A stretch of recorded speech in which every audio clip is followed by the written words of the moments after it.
ভাঙা কোনো সকালে সূর্যটাকে দেখা, আর মোরা কোনো দুপুরে গুনগুনিয়ে গাওয়া, পথহারা সব পথিকের সবটাই ভালো লাগা।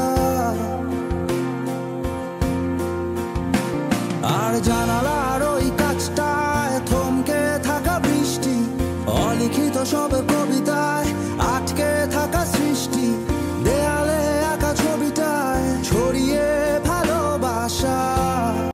ঘুম ভাঙা কোনো সকালে সূর্যটাকে দেখা, আর মোরা কোনো দুপুরে গুনগুনিয়ে গাওয়া, পথহারা সব পথিকের সবটাই ভালো লাগা। আর জানালার ওই কাছটায় থমকে থাকা বৃষ্টি, অলিখিত সব